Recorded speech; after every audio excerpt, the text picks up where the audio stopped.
आप शुरू कीजिए। बोलो श्री प्राणनाथ प्यारे की जय। बोलो श्री सतगुरु महाराज की जय। सर्व सुंदर साथ की जय। प्रणाम जी। सभी सुंदर साथ जी के चरणों में प्रणाम जी। बुलाइया निस्बत जान के, देखो मेहर हक की देखो मेहर हक की बुलैया निस्बत जान के। हाय हाय तो भी इश्क नावत अरवा अरस कीजे। बुलैया निस्बत जान के। खावंद अरस अजीम का सब कहूँ नेक हकीकत। इन हक बका से मोमिन रखते हैं निस्बत। बुलैया निस्बत जान के। आशिक तो भी एक है और मासूक तो भी एक है। खूबी शोभा सब इनकी, प्यारा प्रेम सने। बुलैया निस्बत जान के, देखो मेहर हक की देखो मेहर हक की बुलैया निस्बत जान के। मेहरबान भी एक है और दाता न कोई या बिन। हक बंदगी सिवा जो कछ कहया, सो सब तले ही जन। बुलैया निस्बत जान के। बुलैया निस्बत जान के। महमत कही हंसी हक, देख मोमिनो हाल। श्री महमत कही हंसी हक, देख मोमिनो हाल।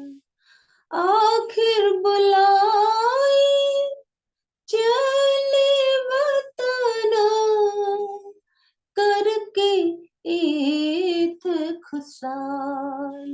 बुलैया निस्बत जान के, देखो मेहर हक की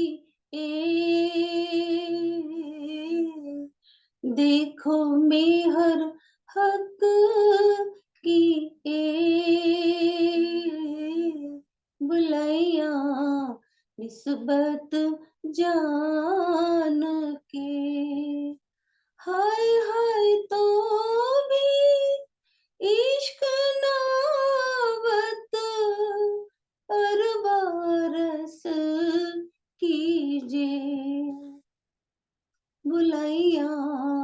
निस्बत जान की। बोलो श्री प्राणनाथ प्यारे की जय। बोलो श्री सतगुरु महाराज की जय। प्रणाम जी सभी प्रणाम सुंदर जी, साज। धन्यवाद दीदी। शुरू करते हैं सुंदर साथ जी। सभी सुंदर साथ जी को प्रेम प्रणाम जी। प्रथम लागू दोई चरण को, धने न छुड़ाइयो खीन। लाख तली लालेड़िया, मेरे जीव के ही जीवन। इन पांव तले पड़ी रहूं, धनी नजर खोलो बातून। पलना वालू निरखु नेत्रे, मेरे जीव के ही जीवन। मेरे जीव के ही जीवन। श्री बंदो सतगुरु चरण को, करूं सो प्रेम प्रणाम। अशुभ हरन मंगल करन, धनी श्री देव चंद्र जी नाम।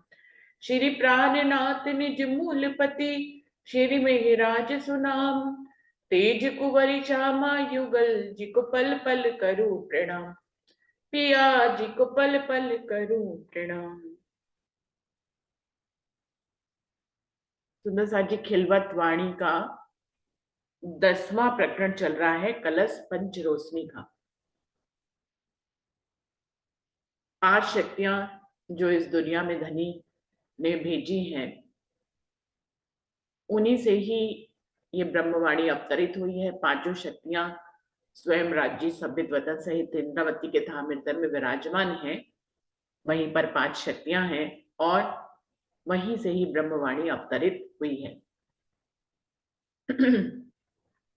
तो ये इसी का ही प्रकरण है कि उन 5 शक्तियों से दुनिया में क्या क्या नियामतें आई हैं। शक्तियां तो खुद ही अपने आप में एक नियामत है, लेकिन इन नियामतों के आने से रूहों को क्या क्या प्राप्ति हुई है।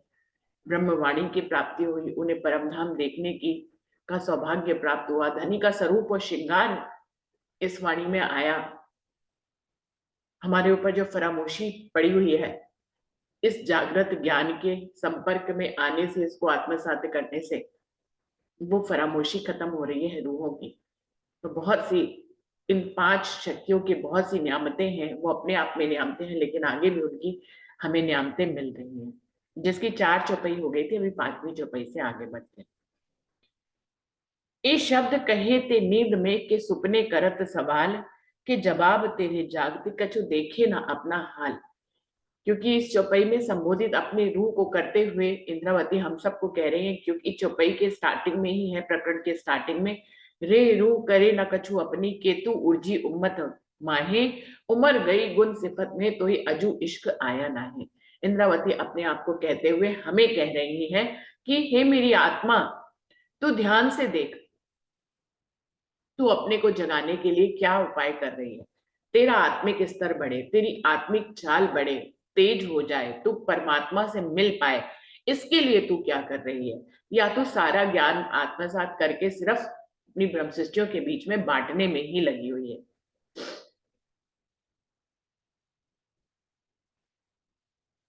तो ध्यान से देख, ये तेरे शब्द जो हैं, जो तू रूहों को बता रही है, ब्रह्मशिष्टियों को बता रही है, ये शब्द तू नींद में कह रही है, या तू सपने में बैठकर सवाल कर रही है, या तो भी जो भी जवाब तू दे रही है वो तेरी जागृत अवस्था के सवाल है। कछु देखे ना अपना हाल। अपना हाल तुम्हें ध्यान से देखना चाहिए कि तुम वास्तव में सपने में हो या तुम जागृत अवस्था में हो।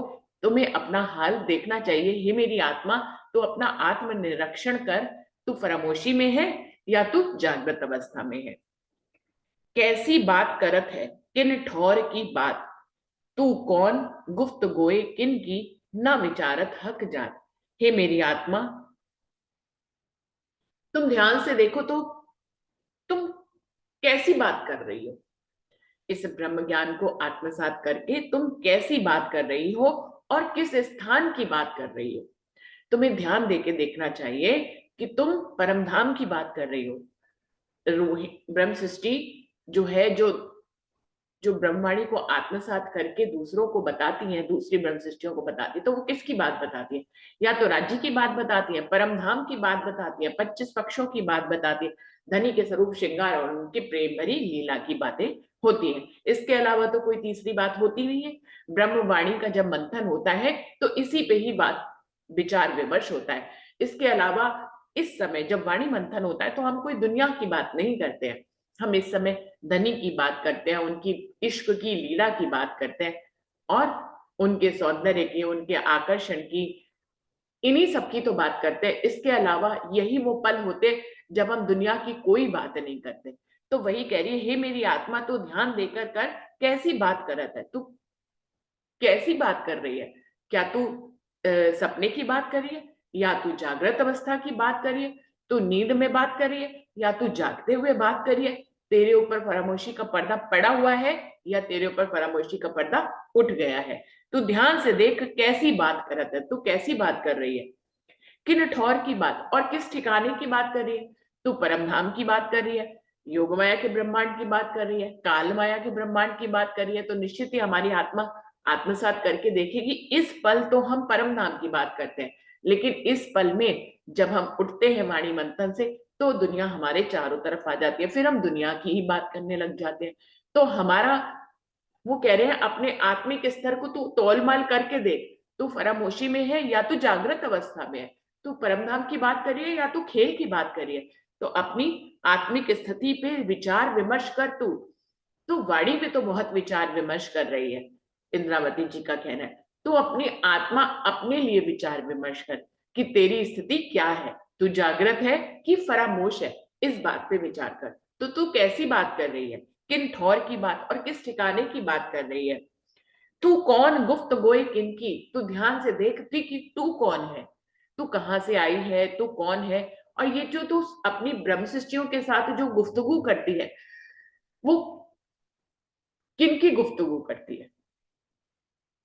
तो सुंदर सा जी, अपनी ब्रह्म सृष्टियों के साथ तो जब हम वाणी मंथन करते हैं तो हम राज्य की गुफ्तगू करते हैं, परम धाम की लीलाओं की गुफ्तगू करते हैं, लेकिन इस पल से हटते हैं जब हम ब्रह्मवाणी से के मंथन से हटते हैं तो हम दुनिया की बात करने लग जाते हैं, उसी की गुफ्तगू करने लग जाते हैं। इतने सारे जंजाल हैं, रिश्तों के, जॉब के, दुनिया भर के जंजाल है, तो हम उन्हीं में ही उलझ जाते हैं, उन्हीं की गुफ्तगू में लग जाते हैं। हम भूल जाते हैं कि हमें तो धनी की गुफ्तगू करनी है।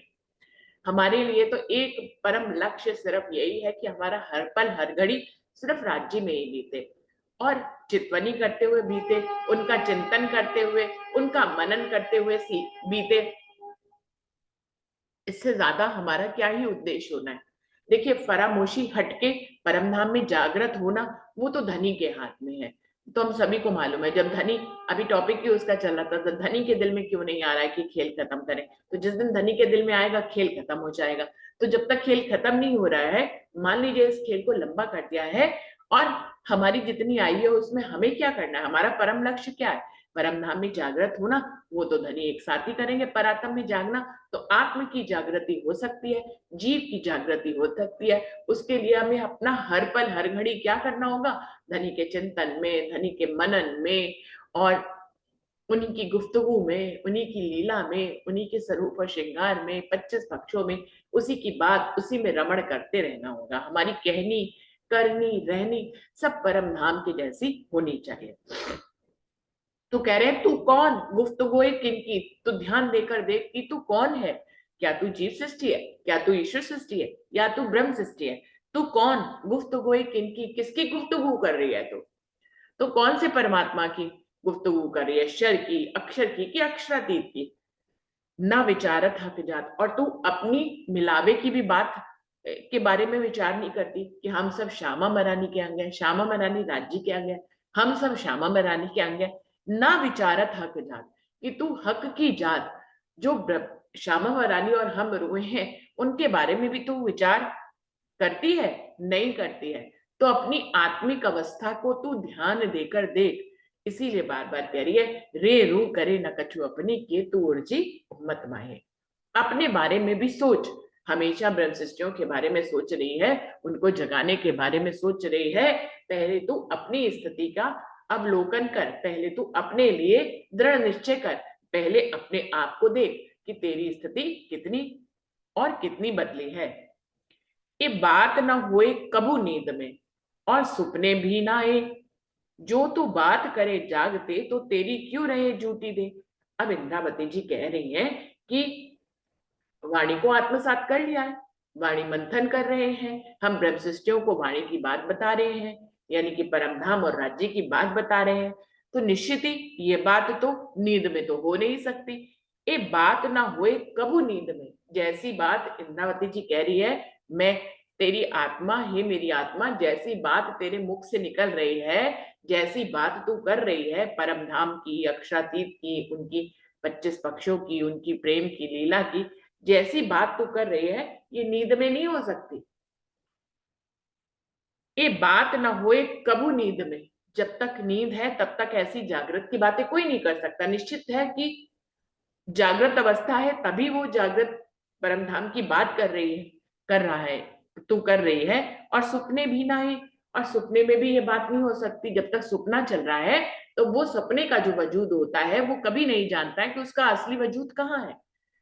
अब ये तो हमें ब्रह्मवाणी मिल गई, अभी भी सपना चल रहा है, सपना खत्म नहीं हुआ है, अभी ब्रह्मवाणी चल रही है। ब्रह्मवाणी से हमने ये जान लिया है कि हमारा असल स्वरूप परात्म के रूप में मूल मिलावे में धनी के चरणों के तले बैठा है। वरना सुंदर साथ जी, अगर ये ज्ञान ना होता और हम अपने दुनियाविक सपने से इस बात को समझें, तो हम अपने जब सपने में जाते हैं तो सपने का जो वजूद बनता है उसको कभी भी नहीं पता होता है कि उसका असली स्वरूप कहीं पर सो रहा है या फरामोश है। तो कह रहे हैं ये बात ना हुई कबू नींद में, जो बातें तू कर रही है ये नींद में नहीं हो सकती, और सपने भी ना है, और सपने में भी नहीं हो सकती। अब अगर नींद में तू ये बात नहीं कर सकती तो निश्चित ही तू जागृत है, और अगर तू जागृत है, जो तू बात करे जागते, अगर ऐसा माना जाए ये मेरी आत्मा कि तू जागृत अवस्था में आ गई है, और तभी तो वो जागृत परमधाम राज्य 25 पक्षों की तू बात कर रही है, तो निश्चित ही तू जागृत है, ये समझ में आता है। जो तू बात करे जागते, अगर ये माना जाए कि तू जागृत अवस्था में ये बातें कह रही है तो तेरी क्यों रही झूठी दे। लेकिन फिर सपने की तरफ देखती हूँ तो समझ में आता है कि अगर मैं जागृत होगी तो मेरी झूठी दे क्यों यहाँ पर काम कर रही है। फिर तो आत्मा को उड़ जाना चाहिए, जहां से आई है वहीं वापस चले जाना चाहिए, लेकिन वहां वापस जाने में बंदिश है, क्योंकि जब तक धनी ना जाए, सब रूहें इकट्ठी आई हैं, जब तक सभी जागृत होकर नहीं हो जाएगी वहां वापस नहीं जा सकती है। तो कह रही है तो तेरी क्यों रहे झूठी दे, लेकिन जब तक तो सपने में भी है तो तुम्हारे लिए झूठी दे का कोई मतलब नहीं होना चाहिए, मतलब झूठी दे तुम्हारे लिए कुछ नहीं होनी चाहिए। और सुंदर साथ जी, ये हम सभी जानते हैं कि वाणी मंथन से जैसे ही हटते हैं ये झूठी दे ही सब कुछ हो जाती है हमारे लिए।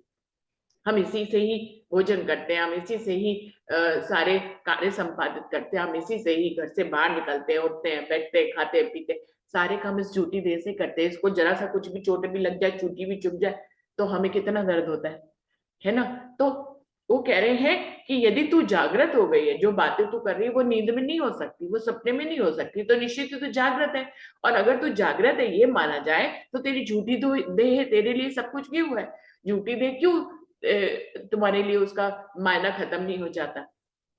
हमें ज्ञान से पता है कि झूठी देह का कोई मायना नहीं होना चाहिए हमारे लिए, लेकिन हम सारे कार्य झूठी देह के लिए ही कर रहे हैं, अपनी झूठी देह के लिए कर रहे हैं, अपने रिश्तेदार, अपने क्लोज पति बच्चों के लिए भी हम, वो भी झूठी देह ही है हमारे लिए, देह का ही, झूठी देह का ही तो रिश्ता है, लेकिन उनके लिए भी हम मरे मिटते हैं, हम उनके लिए भी सब कुछ कर रहे हैं। तो वो कह रहे हैं कि तू ध्यान से देख, तेरा आत्मिक स्तर क्या है, तू क्या तू जागृत है, क्या तू सपने में है, दोनों बात में किसी बात का निर्णय तो कर। ये बात ना नींद सुपन की, जो तू बात करे जागृत, तो कौल फैल ना हाल कोई, रहे ना देह गत मत। इंद्रावती जी कह रही है ये बात ना नींद सुपन की, हे इंद्रावती, हे मेरी आत्मा, जो तू बात कर रही है वो नींद और सपने में नहीं हो सकती। ये तो निश्चित है कि वो जागृत अवस्था में ही वो बात हो सकती है। अब जागृत अवस्था कैसी, ब्रह्मवाणी से जागृत अवस्था है, मूल परातम में जागृत अवस्था नहीं है, वहां अभी भी फरामोशी है। तो हमारी जागनी हो कैसे रही है, जैसे जैसे जीव जो है वो इस ब्रह्म ज्ञान को आत्मसात करता जा रहा है, जीव की जागनी हो रही है और आत्म दृष्टा बनकर इस जीव की लीला को देख रही है। तो आत्म की भी जागृति हो रही है, लेकिन ये ज्ञानमयी जागृति है। इस खेल में होनी ही ज्ञान में ही जागृति है।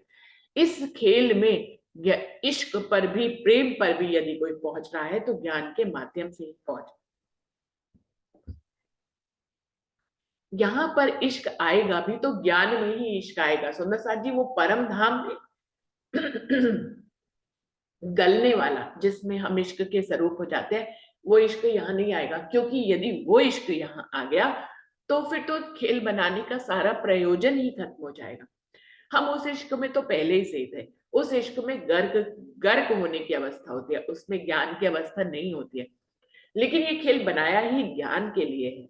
तो ज्ञान की पहचान करने के लिए, धनी की मेहर को, धनी के ज्ञान को, इल्म को पहचानने के लिए खेल बनाया गया। तो यहाँ पर जो भी इश्क आएगा वो ज्ञानमय इश्क होएगा सुंदर साथ जी। इस इल्म के सागर में ज्ञान के जितनी भी चीजें, जितनी भी नियामतें हमारे अंदर आती हैं हमारी आत्म जागृति के लिए, वो सब ज्ञानमय ही होंगे। इश्कमयी तो पहले से ही थी परम धाम में, अभी तो जो कुछ होगा वो ज्ञान में ही होगा। तो कह रहे ये बात ना हुए कबू, ये बात ना नींद सुपन की, हे मेरी आत्मा तू जो भी बातें कर रही है अपनी ब्रह्म सृष्टियों से, ये नींद और सपने की बातें नहीं है, ये जागृत अवस्था की बातें। जो तू बात करे जागृत, और ये अगर सच है कि तू जागृत अवस्था की बातें कर रही है, तो कौल फैल ना हाल कोई रहे ना देह गत मत। अब जब रूह जागृति हो जाती तो उसको क्या ही कहनी करनी है, क्या ही रहनी करनी है, क्या ही उसका हाल हो जाएगा, उसकी इस देह की गति और मति, उसकी चाल और बुद्धि सब बदल जाएगी। यदि रूह जागृत हो जाए तो उसकी देह बुद्धि खत्म हो जाएगी। रूह यदि जैसी बातें कर रही है, नावती जी कह रही है जागृत अवस्था की बातें कर रही है, तो सोचने वाली बात है कि यदि इतनी जागृत हो गई कि जागृत परमधाम राज्य की बातें वो कर रही है तो उसको जागृत माना जाए, क्योंकि वो सपने में ये बात नहीं कर सकती। अब अगर वो जागृत है तो उसकी इस शारीरिक बुद्धि, इस देह गत और मत को, इसकी देह की चलनी और इसकी बुद्धि जो है वो यहाँ की नहीं रह जाएगी। अब लेकिन फिर वही बात आ जाती है कि यदि यहाँ की बुद्धि, देह बुद्धि को की तरफ ध्यान दिया जाए तो हम जागृत की बातें तो कर रहे हैं, लेकिन अभी भी देही बुद्धि कार्य कर रही है। तो वो कह रहे जो तू बात करे जागृत, तो कौल फैल ना हाल कोई रहे ना देह गत मत। यदि जागृत अवस्था में हे रूह, हे मेरी आत्म तो आ गई है, तो जब आत्मा जागृत ही हो गई तो उसको क्या कहनी करनी है, क्या करनी करनी है, क्या रहनी करनी है। जो पूरा नक्श से शिक तक जाग गया, फिर उसकी रहनी करनी नहीं है कुछ भी, ऑटोमेटिक ही उसकी कहनी करनी रहनी वैसी हो जाएगी। उसकी देह गत मत खत्म हो जाएगी, उसकी जागृत बुद्धि काम करेगी, उसकी निजी बुद्धि काम करेगी। जो ए बात करे जागते तो तोहे नींद न आवे क्यों फिर, नैनो पल क्यों ले वही क्यों बोले और बे। जो ये बात करे जागृत, हे मेरी आत्मा यदि तू जागृत अवस्था की बातें कर रही है, यदि तू जाग गई है तब तू ये बातें कर रही है, तो तोहे नींद आवे क्यों फिर तुम दोबारा फरामोश थोड़ी ना हो जाओगी। यदि तुम जाग गई तो फिर तुम्हें नींद थोड़ी ना आएगी। हम यदि सुबह जाग जाते हैं, सपना खत्म हो जाता है, तो फिर हमें दोबारा नींद थोड़ी ना आती है। फिर तो हम नींद लेके उठे हुए होते हैं, फिर हमें नींद आने का मतलब ही नहीं है। ये तो इस दुनिया का काल माया का चक्र है कि हम फिर 12 घंटे काम करते हैं, हम सारा शरीर फिर से थक जाते हैं तो हमें फिर से नींद आती है। अब परम धाम में ऐसी अवस्था नहीं है कि हम एक बार परमोशी से जागृत होकर जब परम धाम में जागेंगे 7वीं लीला के बाद, तो हम फिर से इस खेल में आ जाएंगे कुछ समय व्यतीत करने के बाद। ऐसा नहीं होगा सुंदर साथ जी, क्योंकि वहां पर 12 घंटे काम करने या कोई भी सेवा करने से वहां पे थकावट जैसी अवस्था नहीं है कि हम थक जाएंगे तो हम फिर से नींद में आ जाएंगे। ये तो काल माया के ब्रह्मांड की बात है। यहाँ पे हम 12 घंटे काम करते हैं, इतना बोलते हैं, उठते हैं, बैठते हैं, चलते हैं कि फिर हमें निद्रा सताने लगती है, हम दोबारा सपने में चले जाते हैं। लेकिन परम धाम में ऐसा नहीं है। परम धाम में ना तो दोबारा कभी निद्रा आएगी, ना कभी फरामोशी आएगी, और ना ही थकावट कभी होने वाली है वहां पे। तो वहां पे ये नियम काल माया का नहीं लागू होता है। तो कह रहे हैं जो ये बात करे जागते तो ही नींद आवे क्यों फिर? यदि तू जागृत अवस्था में बात कर रही है तो तू बार बार तुझे नींद क्यों आ जाती है? तो ये नींद आवे क्यों फिर? बार बार फिर नींद थोड़ी आनी चाहिए। यदि हम जागृत ही हो गए, जिन बातों का हमें पता ही लग गया, हमें परमधाम, राज्य, श्यामा जी, सखियों, 25 पक्षों के बारे में पता लग गया, तो फिर हम इसको भूल थोड़ी सकते हैं। नहीं भूल सकते ना, तो फिर हमें नींद क्यों आएगी दोबारा? जो है बात करे जागते तो ये नींद आवे क्यों फिर तुम्हें नींद थोड़ी ना आ सकती है। देखो नैनो पल क्यों ले वही क्यों बोले और वे। तो तुम्हारी नैन आंखें जो है वो एक पल के लिए भी अपनी पलकों को नीचे गिराएंगी ही नहीं, ढकेंगी ही नहीं, आंखें बंद ही नहीं करेंगी, क्योंकि तुम तो जागृत हो गई। जागृत हो गई तो धनी के ही लीला में निमग्न हो गई। तो फिर तुम्हें नींद कैसे आ सकती है? फिर तुम्हारी पल, नैनों में पल के गिर ही नहीं सकते। नैनो पल क्यों ले भाई? एक पल के लिए भी अपनी नैनों को, अपनी नजरों को, अपनी आंखों को तुम बंद नहीं करोगी, क्योंकि तुम तो जागृत हो गई, जागृत नजारे देख रहे हो, जागृत अवस्था की बातें कर रहे हो। क्यों बोले और बे? और फिर तुम और कोई बात क्यों ही करोगे? क्यों बोले और बे? मतलब तुम नींद की कोई बात ही क्यों करोगे? तुम तो फिर सपने, जागृत अवस्था की ही बात करोगे। तो हे मेरी रूह, तू आत्मनिरीक्षण कर कि तू जागी है कि तू सोई है। इस पूरे प्रकरण में धनी की ये जो न्यामतें आई हैं 5 शक्तियों के रूप में, इससे इंद्रावती जी अपनी आत्म जागृति की अवस्था का अवलोकन करने के लिए हमें संदेश दे रही है कि हे रूह, तू खाली दूसरों को समझाने में ही मत लगी रहे, तो अपनी आत्म अवस्था का भी आत्म निरीक्षण जरूर कर कि तू यदि जाग रही है तो फिर तुझे नींद नहीं आनी चाहिए, फिर तेरी पलकों को तेरे नैनों पे ढकना नहीं चाहिए, तेरी देह गतमत नहीं काम करनी चाहिए। और अगर अगर तू जागृत नहीं है, अगर तू फिर से माया की बात करती है, तो फिर से जो है सपने के काम करती है, तो फिर तुझे ये देखना चाहिए कि तू जागी भी है या नहीं है। लगने में तो तू जागी लग रही, क्योंकि तू सारी बातें परम धाम की कर रही है, तू सारी बातें जो है वो जागृत अवस्था की कर रही है। तो फिर तेरे पास जो है सपना क्यों आ जाता है तुझे बार बार? केतु बुध रहित है, केतु बोलत बेसहूर, बेसहूर क्यों कह सके ए हक का बुझ जहूर। तो इंद्रावती जी कह रही है, हे मेरी आत्मा, मैं अपने आप को यदि देखूं तो मैं दोनों दोनों तरफ दिखाई देती हूँ, कभी जागृत दिखाई देती हूँ, कभी फरामोश दिखाई देती हूँ। तो सुंदर साथ जी यही हाल तो हमारा भी है ना। जिस पल हम ब्रह्मांड से जुड़े रहते हैं, जिस पल हम चर्चनी चितवनी सुंदर साथ से जो है राज्य की बातें मंथन करते रहते हैं, उस पल तो हमें लगता है कि हम पूर्ण जागृत हैं। लेकिन जैसे ही उस पल से वो पल भी तो बीतता है, वो पल बीत जाता है, माया का दूसरा पल आ जाता है, जब हमें खाना होता है, हमें दुनिया के काम करने होते हैं, हमें नौकरी करनी होती है, हमें परिवार वालों के लिए कुछ करना होता है, या हमें दुनियावी कार्य करने होते हैं, तो हम देखते हैं कि हम तो उसमें इतना घुल गए, इतना मिल गए इन सब बातों में कि हम धनी की जागृत अवस्था की बातें ही भूल गए। तो हम आधे आधे खुद को पाते हैं कि जब हम राज्य से जुड़ गए तो हम जागृत अवस्था में पहुंच जाते हैं, लेकिन जब हम इस पल से अलग हटते हैं तो हम सपने की अवस्था में पहुंच जाते हैं।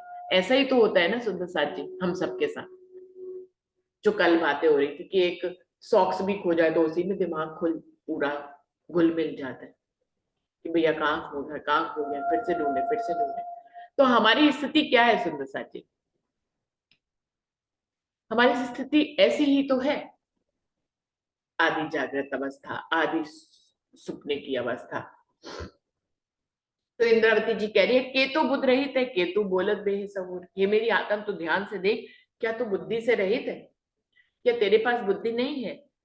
केतु बोलत बेसहूर, या तू बेसहूर यूं ही बोलती चली जाती है, कभी परम धाम की बात कर देती, कभी खेल की बात करती, तेरे अंदर सहूर ही नहीं है, बिना सहूर के तू कुछ भी बोलती है।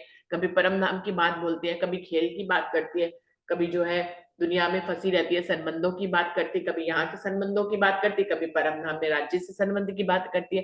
तो तू क्या बेसहूर है? ये तू बोलत बेसहूर, बेसहूर क्यों कह सके? लेकिन इंद्रावती जी कह रही है, जो बातें हे मेरी आत्मा तू करती है उसको बेसहूर नहीं कह सकते। बेसहूर क्यों कह सके? तुझे बेसहूर कैसे कह सकते हैं? ऐसा नहीं लगता कि तू बिना सहूर के सब कुछ बोल रही है? ए हक का गुज जहू, तुम अक्षरति पूर्ण पारब्रह्म के दिल की गुज बातों को कह रही हो, ये बेसहूर अवस्था में थोड़ी ना कही जा सकती है। निश्चित ही तू जागृत अवस्था में ये बात कह रही है। तो वही बात आ जाती है कि वो पल जब रहता है तो हम जागृत रहते हैं, वो पल हटता है तो हम खेल में आ जाते हैं, हम फरामोश से लगने लग जाते हैं। तो इतना कुछ जानने के बाद भी फिर हम ऐसे क्यों हो जाते हैं जैसे हमें कुछ ना पता हो। हमें पता है हमें धनी में ही हर पल बिताना है, फिर हम इतने फरामोश कैसे हो जाते हैं, हम इतने बेसहूर कैसे हो जाते हैं कि हम दुनिया की बातें करने लग जाते हैं। हम धनी की बातों को उस समय कहाँ खो जाते हैं हमारे। और इस समय माया नहीं आ सकती, हम सिर्फ धनी के अलावा कोई बात ही नहीं करते हैं। ब्रह्मवाणी के सामने बैठे हैं, ब्रह्म रूहों से बात कर रहे हैं, कोई भी बात इसके अलावा नहीं करते, वहीं की बात करते हैं, वहीं की जागृत अवस्था की बात करें। तो कह रहे हैं बेसहूर क्यों कह सके ए हक का गुज जहूर। ये तो हक के दिल की गुज बातों को तुम उजागर कर रही हो, तुम्हें बेसहूर कैसे कह सकते हैं। बेसहूर तो तुम बिल्कुल भी नहीं हो मेरी आत्मा, तुम सहूर वाले हो, तुम जागृत अवस्था की बातें कर रही हो। लेकिन तुम तुम फिर फरामोश कैसे हो जाते हो, जब जागृत हो गए तो फिर से फरामोश कैसे हो जाती है। तुम्हारी कहनी करनी रहनी जब जागृत अवस्था होती है तो बिल्कुल कहनी करनी रहनी की कोई आवश्यकता नहीं रहती है, लेकिन ये पल जैसे ही घटित होता है तो हमें रहनी करनी पड़ जाती है। हम जबरदस्ती सब कुछ करते हैं, जानबूझ के अपनी आत्मा को बार बार अपने ध्यान बिंदु को बार बार राज्य की तरफ लाते हैं, हमें माया इतना तंग करने लग जाती है दिन में। अब तहकीक यही होत है तो है बुलावत हुक्म, हुक्मे वजूद रहते और हुक्मे दिया इलम। अब इंद्रावती जी अपने आत्मिक स्तर पे जब निर्णय नहीं कर पा रही है कि समझ में नहीं आ रहा मेरी आत्मा जागृत अवस्था में है या फरामोश अवस्था में है, समझ में ही नहीं आ रहा, क्योंकि दोनों के लक्षण उजागर हो रहे हैं। जो बातें कर रही है वो बेसहूर, और फरामोशी में वो बातें की नहीं जा सकती, वो जागृत अवस्था की बात है। लेकिन जो वो पल घटित होता है तो अब फिर फरामोश से दिखाई देते हैं, हम दुनिया जीते हैं, हम दुनिया के संबंध जीते हैं, तो हम दुनियाविक लगते हैं।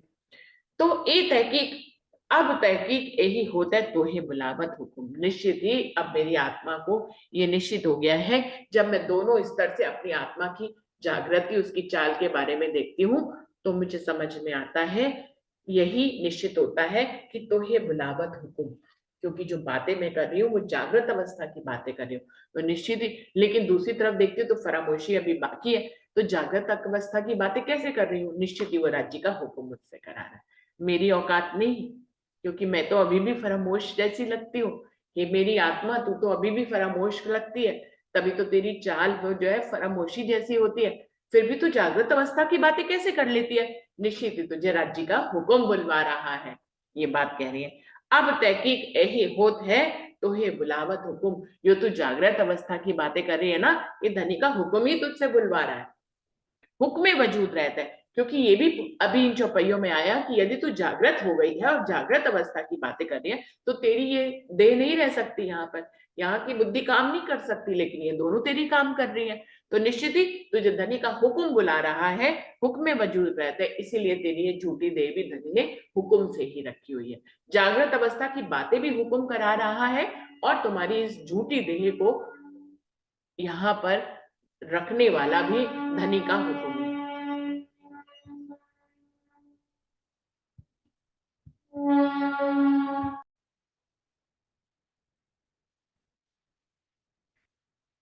हुक्मे वजूद रहते और हुक्मे दिया इलम। निश्चित ही ये जो तू जागृत की बातें कर रही है और उसके बाद भी तेरी ये झूठी देवी ले रही है, तो निश्चित ही ये दोनों काम हुक्म में कर रहा है, और हुक्मे दिया इलम, और हुक्म ने ही तुम्हें ज्ञान दिया है।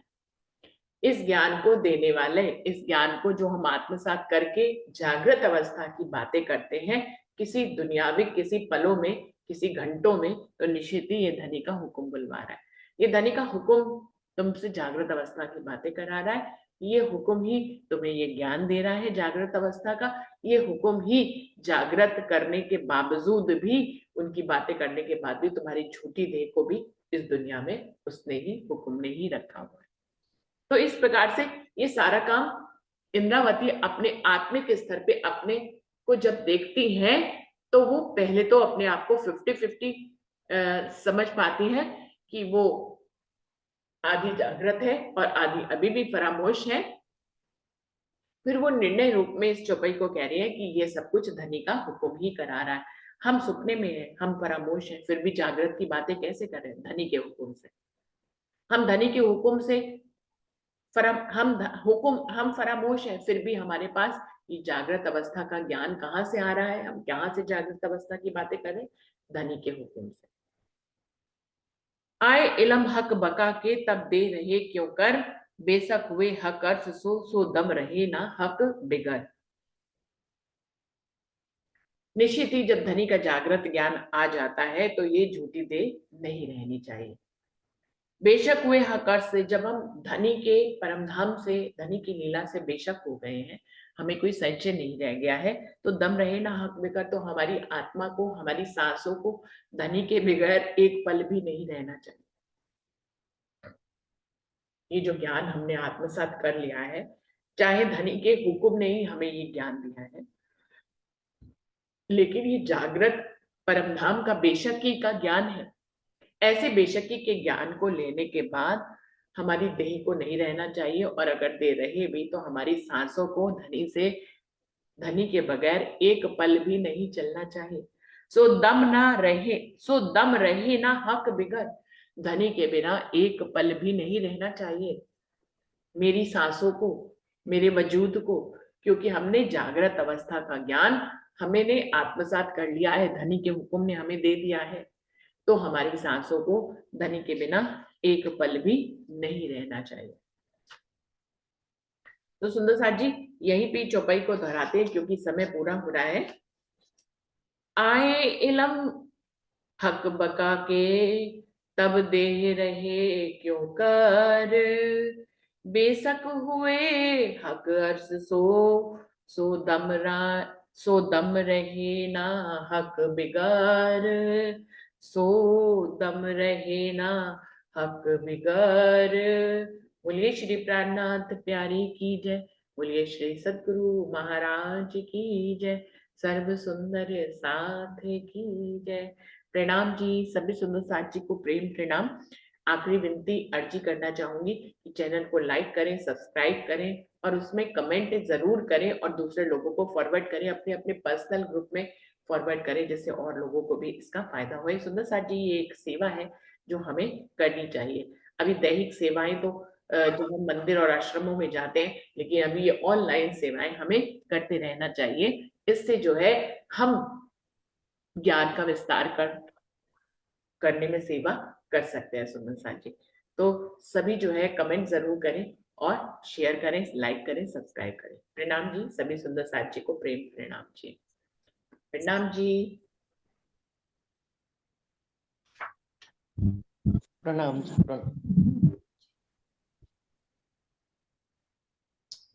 प्रणाम जी। प्रणाम जी। प्रणाम जी। प्रणाम जी दीदी, प्रणाम जी। प्रणाम जी दीदी, प्रणाम जी। सुंदर साथ जी चलते हैं अपनी दूसरी बैठक की तरफ। वो 10